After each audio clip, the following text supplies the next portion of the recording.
Today, we're doing something we don't have time and space or resources or talent for. So we're right there in the pocket. We're par for the course.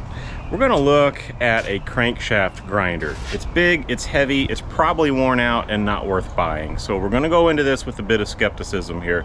There's a narrow window where this even makes sense. But if we can make this happen,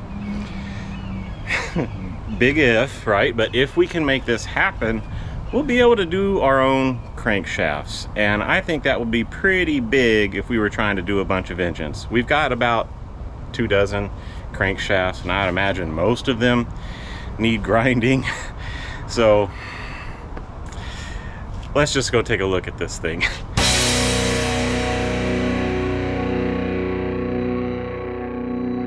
We're here at the machine shop, and I'll be honest with you, this crankshaft grinder is a bit more of a project than we really need. But the price was too low. It was just too low. There's two other machines involved, some seat and guide machines. It's like a drill press that's for redoing heads. I really am only interested in one of them, but just everything got thrown in and the guy needs it out of the way. So I think I'm helping him by doing this. I know it's helping me because it's within reach of basically a zero budget, but we're gonna go ahead and make it happen. Let me show you what we got going on. Very similar to what we did with the surface grinder, that giant 2F, and in fact this thing weighs pretty much the same. So we're just a touch overweight, but we're gonna put it on this rack and then we'll bolt our big casters here, get the trailer on an incline when we're ready to unload, and should be able to just roll it off the end, assuming everything goes really well. And it did last time, so if I'm just careful and do what works, I think we'll be all right. But we just got some gas for the forklift. He's gonna try and set the machine down on this for me. We'll see if this suits him. After all, he's the one that's in charge of his forklift, right? But that's the idea. We'll have to come back another time for the other two machines. There's actually an air compressor that I don't think I can use, but I'm just getting out of his way for him. So here we go.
Well, folks, we did it.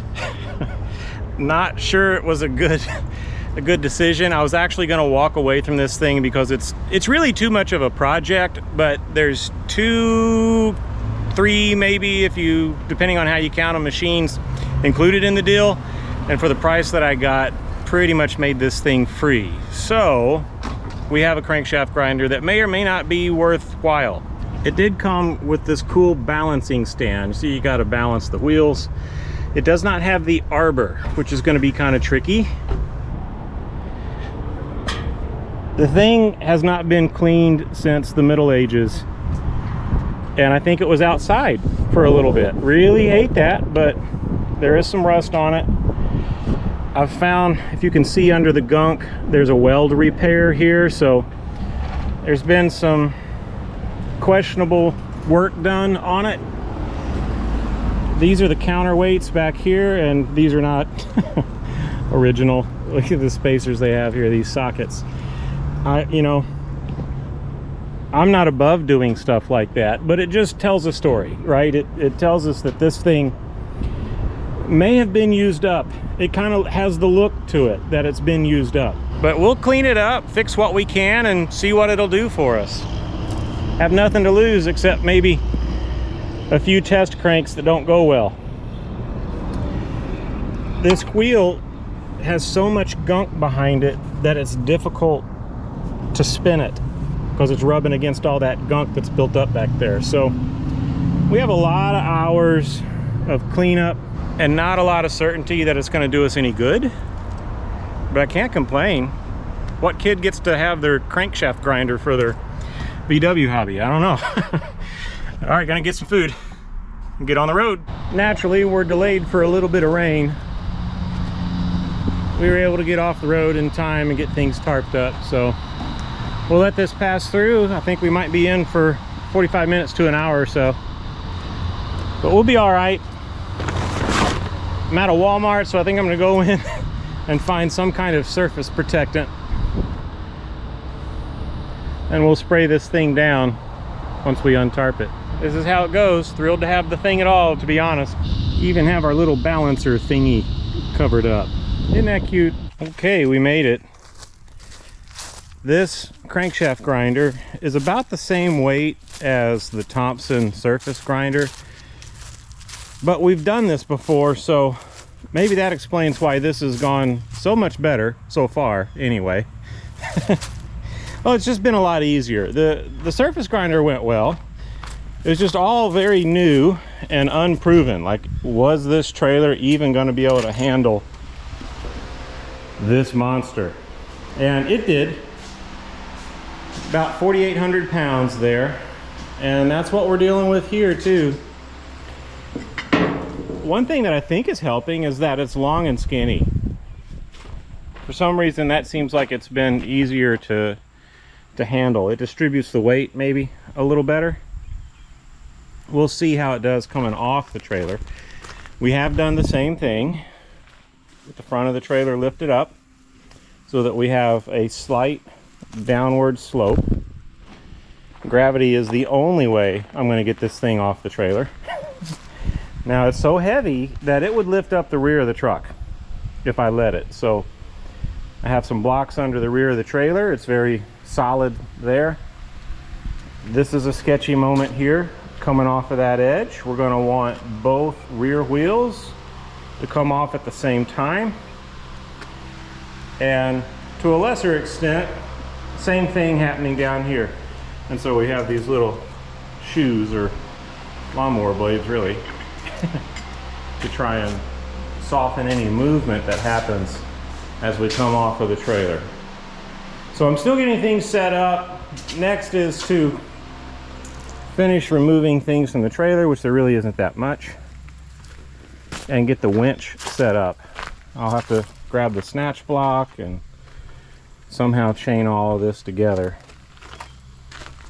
and we'll see if we can ease it down. Oh, well, I guess I'm going to have to put wheels on it too. So I have the farm jack, and we'll lift this up, sneak some wheels under there, let it back down. I'm going to have to work in shifts. We only have so much time this morning, and then I'll probably need to come back out this evening to finish up the project. But that's the goal, is to get this guy, Cranky, in there. Now, where am I going to put all of this stuff? That's a good question. The place is kind of packed now. Like, this is not a working environment. This is storage, and that's no good. And we're putting more stuff in, so how's that going to work? So what I'm thinking is that Cranky, let's call him, will go here sideways, And it may work really well to put Thompson sideways also. Maybe even facing the other way, I don't know. We'll take a look at that when we get the opportunity. It's going to be kind of fun, really. I do have the pallet jack, so I think we're going to be able to move that. Eventually it's going to crush the pallet jack because it's so heavy. But we might get another move or two out of it. Let's focus on getting this thing down here safe on level ground.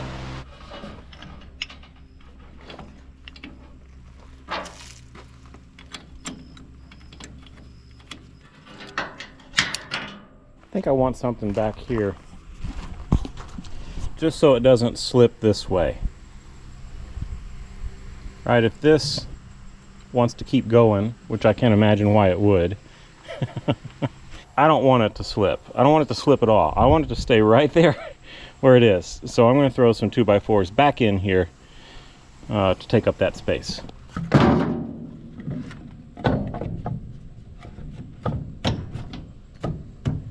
That makes me feel better. All right, gravity is going to keep it sitting right where it is for now until we put wheels on it. So we'll take this strap off and the two rear straps. This one and this one is just holding it to its rack. So those are going to stay on till I don't know when. We'll be inside the shop before those come off.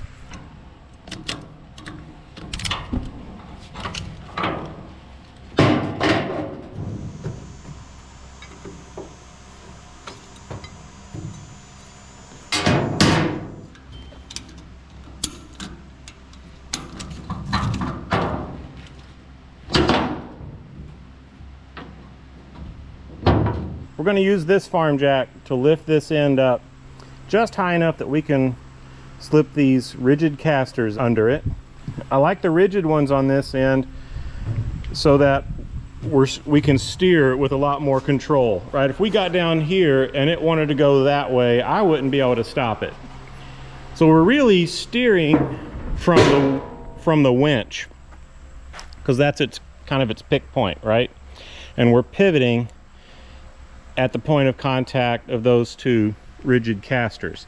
And that's fine because we generally want to go straight with small adjustments all the way down here into the floor. That worked well for us, well, every time before. I expect it'll work well for us again this time. So let's get some rigid casters on here. Now that's just sitting on its dunnage. And then we'll do the same over here to get the swivel casters. I might actually go ahead and double up on this end. I'm kind of thinking the casters may be okay, but we'll double up because these are probably the weaker of the two designs.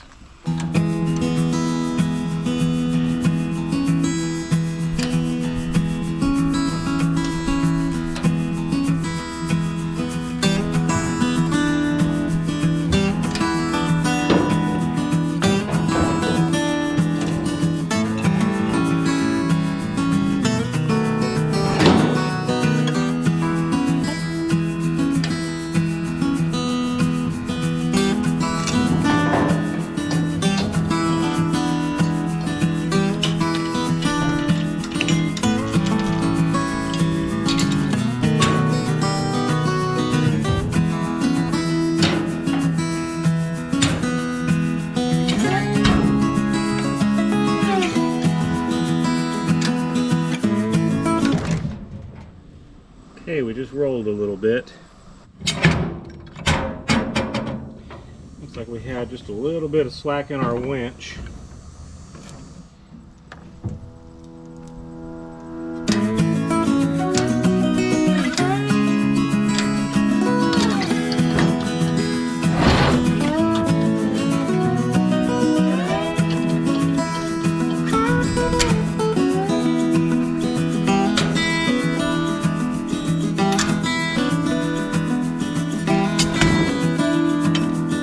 This is flexing, like the immense weight is flexing this plate steel here into a dip, and so we kind of have to go uphill just to get to where there's a cross support. And we may have to do that several times, but right now it's happening here and down there. So we've got 4 small hills in front of each set of wheels that we're going to have to get past.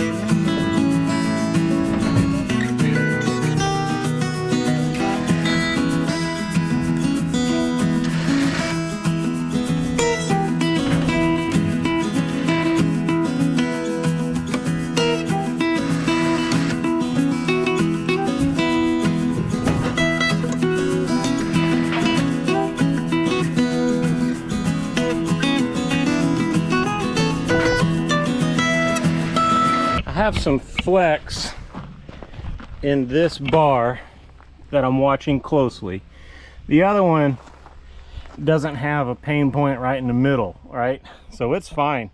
This one is bent a little bit. Hopefully it'll spring back and hopefully it'll hold up throughout the rest of this process. But we're kind of at the point where we need to go.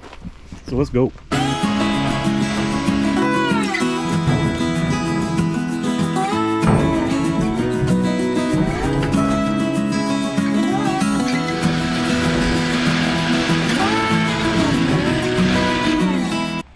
You can see that bar is nice and straight. It's the other one that's flexing. So yeah, these wheels and those wheels are going to hit this ramp nice and comfortable. We want those 2 wheels, if at all possible, to hit that bump and that bump at the same time. Otherwise it's going to shift a little bit, right? Not by much, and we're kind of wide, so that's cool. But I've been in a situation with something tippy. I'm looking at you, Dual, where one wheel went off first and it was a little spooky. It was like, okay, there's nothing I can do. Hopefully this thing doesn't fall over, and it did settle. But I'd like to avoid anything remotely resembling that if we can.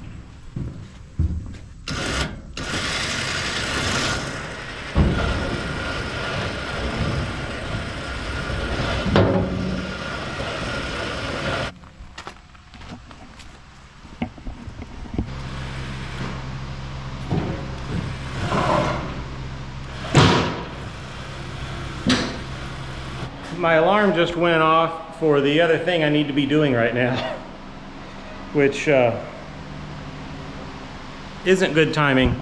I don't want to leave this here like it is, so we're going to roll it the rest of the way off. Hopefully it doesn't make us late for our thing, but this is not a good stopping point. Let's get the rest of the way in here.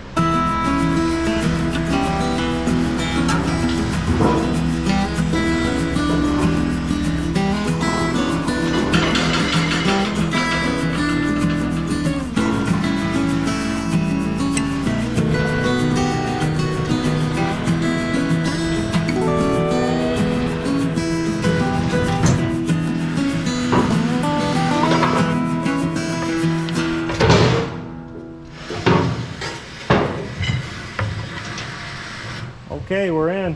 Someday I might have a wireless one of these things, because being tethered at a moment like this, not so great. We are back from our prior engagement, and miraculously the crankshaft grinder hasn't moved. No one put it in the corner for us. I don't know. Can't get any good help around here. So that's on our list, but I'll fill you in. What I went away to do was to participate in another auction to try and fill in some of the gaps in our little collection here. And here's what we came away with. We did pretty well. This is a pair of Sun & Hone-alls. This is a Sun & Hone. This is the arbor, and there's the stone in there and all that stuff. This is a real small one. Small enough that you could do it with a hand drill. And I'm pretty sure that was the idea here. And what it's good for is doing valve guides, or something like that, where the piece with the hole in it is too big to hold up yourself in front of this hone here, right? So you take the hone to the big thing, like a cylinder head, and use a hand drill to drive it. I hear that it's pretty easy to break these, so I hope I don't. I'll just have to be careful and take my lumps as they come. Picked up a center finder thingy. This is super cool. It'll show you where the center is on just about anything that it'll fit on. Do we have anything like that? Of course we do. Here we go. If for some reason we wanted to drill a hole in this socket, there you go. It's going to tell us how to get that hole in the middle. And I think really, you know, anywhere is going to be the middle depending on where things are rotated. But what we want is for the hole to go straight down through it, right?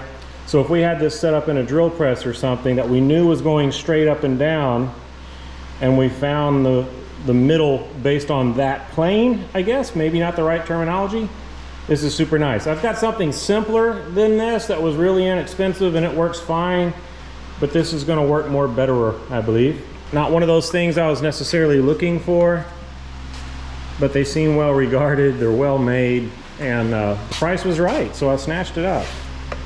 We also have a couple of depth gauges here. Good for measuring the bearing bores, like on a case half, to see if the crank center line is actually in the middle or not. They should be the same depth, but they're not going to be. And so you can use one of those to see how far off a middle it is by seeing how much deeper one case half bearing bore is from the other side of it. You can take that into account when you start looking at long rods versus short rods, and you can put the short rods on the deeper side and the long rods on the shallow side. And believe it or not, when you work the math out, that ends up affecting compression ratio in comparison to the other cylinders, right, on a relative basis. What are you doing? Rody, that's not yours, buddy. That's lumber. No, that's lumber. You can't have that. Thank you. That's not yours. Okay, need to make peace with the doggy. I took his stick. That's a good one right there. This is a good stick right here, buddy. Oh man, that's a perfect stick. There you go, buddy. That's how you show appreciation for a stick right there. So as of late, that's the way I've been doing it to build a shop out on really no money. Is just being very selective. Don't get emotionally wrapped up in the process and pay too much for something. Look for the stuff that you need and no one else is finding, and that's not going to happen every time. So you're going to come up bust a lot, but if you're real selective, you'll be the one that shows up to help out the seller because no one else has shown up. All right, if I'm going to put this there, that needs to go here, that needs to go here, and this doesn't need to be anywhere near grinders. So the lathe needs to go right about there. The Bridgeport will be in the corner, I think. The lathe will be over here. And then it gets, I don't know. I was putting the hone over on this side, but I've thought better of that because there's 10 or 15 gallons of mineral oil based honing oil in this thing. I don't need that near grinder world. And welders will kind of live in this vicinity too. So the sun and hone will go over there with the flammable stuff. We've got our flammable cabinet here. We're going to put our parts washer somewhere in here and our hone somewhere in here. There's a lot of stuff in this building right now that by virtue of recent acquisitions has no business being here. The oven stays. That's for doing cylinder heads. This is an automotive machine shop now, so I'll keep bandsaw in here for fabrication, but we might find another place for our cold saw. That's for like structural steel and big stuff, right? This will be more for finesse.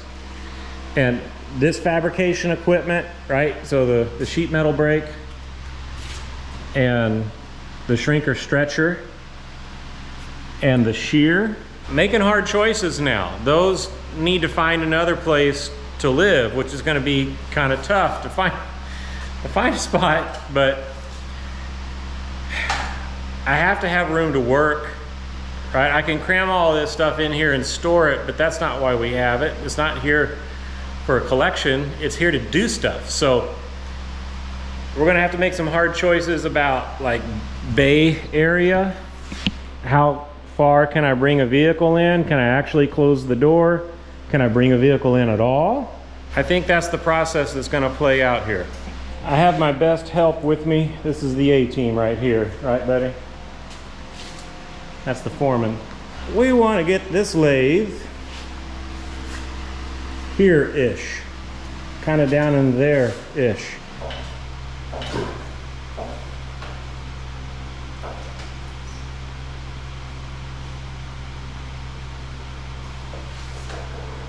See the goofy way we're doing this? I don't have a cart for the whole thing without disassembling this apparatus and reassembling it under the lathe. Like, that's how we got it here.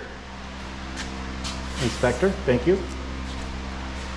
So this is working. We just have a furniture dolly over there that I need for this, holding this end, and we'll steer it with the pallet jack on the other end.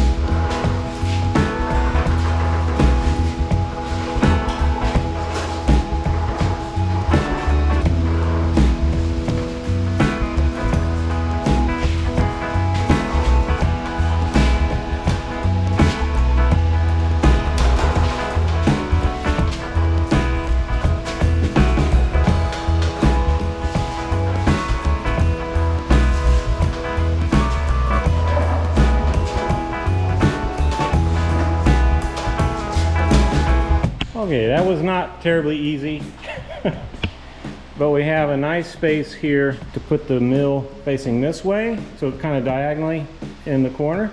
That'll give us room for anything that comes through the spindle here. So all right, that's a good basic spot. Let's set it down there and we'll focus back over here.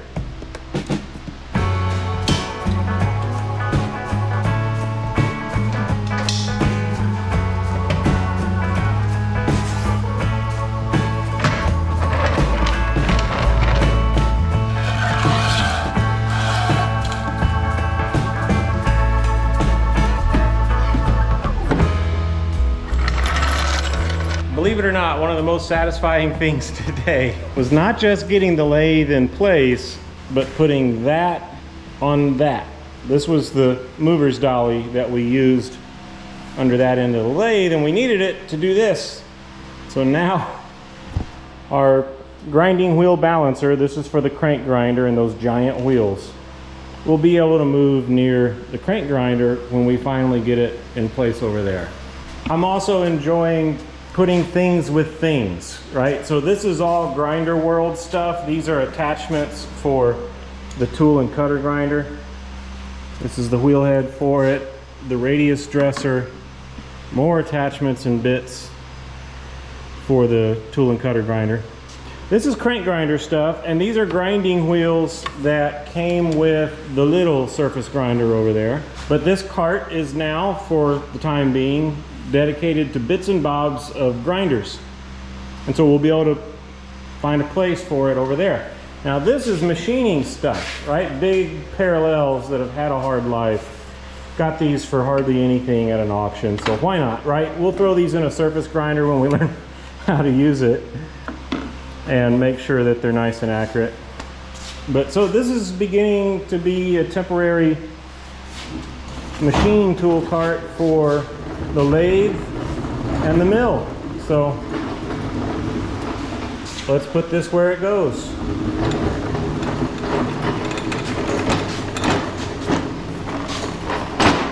We're going to move the Brown and Sharp here. Here's our doggy. Hi, doggy.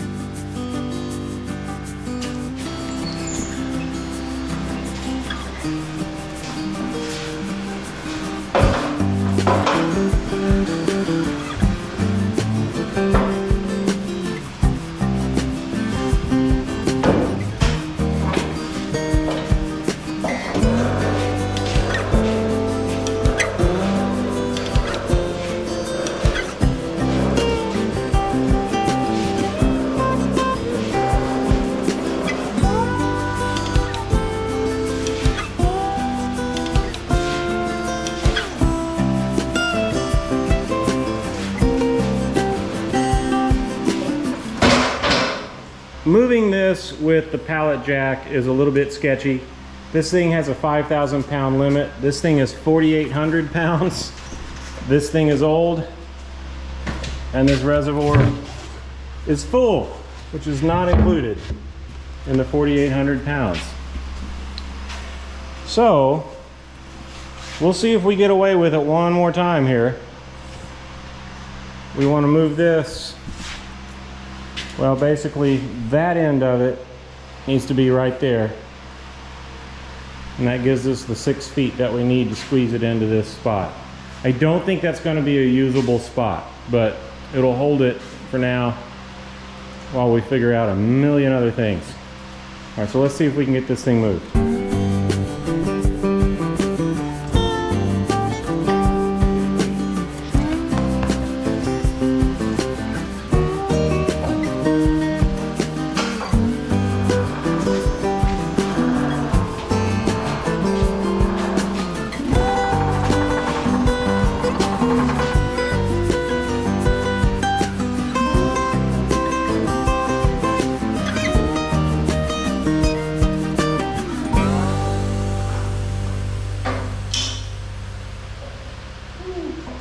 Okay, that's a big deal. The dogs can't tell, but it's a big deal. Now, how are we gonna do this? We need to we need to get this in the corner. Simplest way to put it. These are the rigid casters. So I don't know how in the world I'm gonna steer this thing over there. All right, I'm gonna think about this. I've thought about it a little. And what I want to do is give ourselves an opportunity to do this nice and easy. So I'm going to take the pallet jack, squeeze it around here, and just see if it'll lift it. This thing is supposedly the same weight as that thing. It's just long and skinny-ish compared to that thing. So maybe we'll be able to disassemble the thingy thing and use the pallet jack to scoot it right into that corner. Wouldn't that be nice? So let's just do a quick test lift here.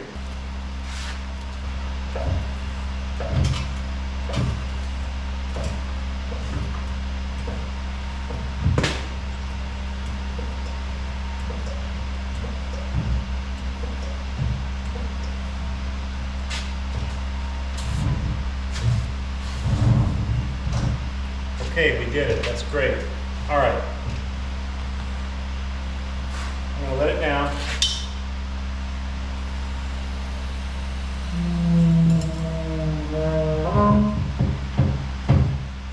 That is particularly good because we lifted the whole thing. This is a few hundred pounds itself. So what we'll do is bring it up, get the wheels off, come down a bit, and land the unit on some wood blocks so that the rack falls down below it.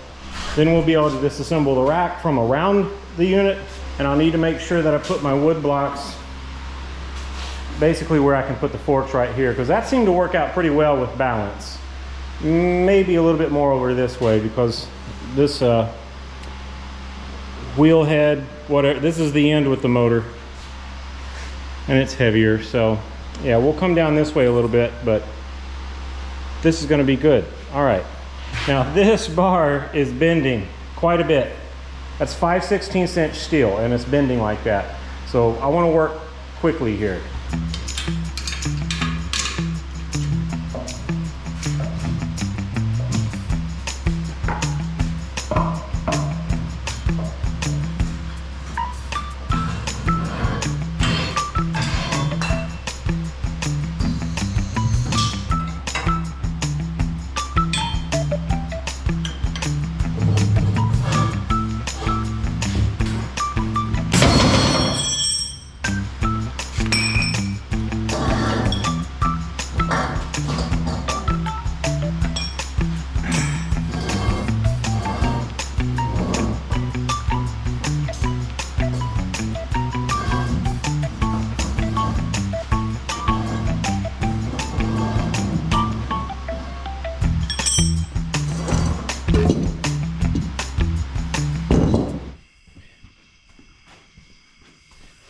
We're ready to try to pick this thing up one more time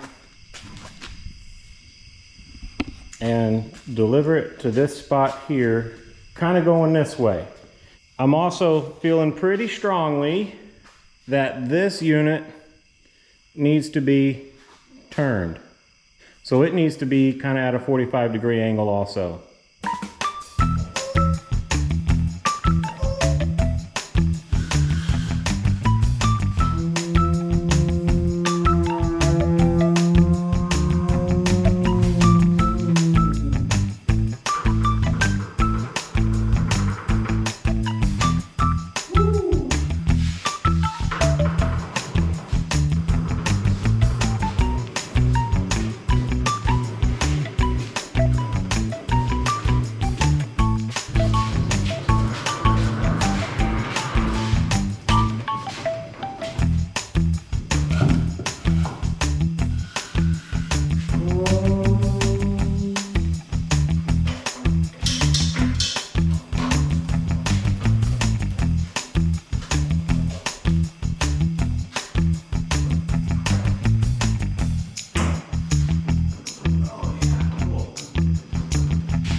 We're close.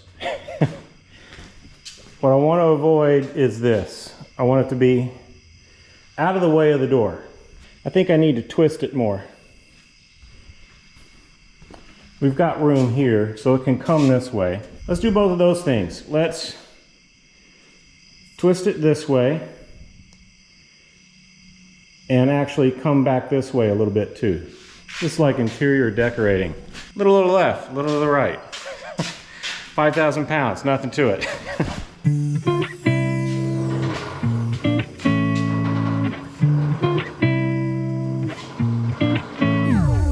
Okay, we're gonna be able to get the bus in here, so that's great too. Now, it still looks like a complete mess because it is, but we did make some significant progress here. For starters, we implemented a plan here to achieve something here. Everything else has been decided somewhere else, back down in Florida, to try and get something here. The whole plan has just been to get here in the first place. Well, now that we're here, we get to start doing stuff. And today we did for the first time. This looks like a pretty decent place for this grinder to live. I think this will be a decent place for this grinder to live. I think this will be a decent place for this lathe to live. Everything else needs to be figured out. I've got a pretty good idea that I want workbenches there, mill over there, all grinders and fire over here, combustibles and things that don't need grinder dust over here. But for tonight, I think I'm pretty satisfied. We have to drive back. Tomorrow we'll be back up in a couple of weeks and we'll do some more. Get out in your garage, keep the project alive, and drive the dream. We'll see you next time.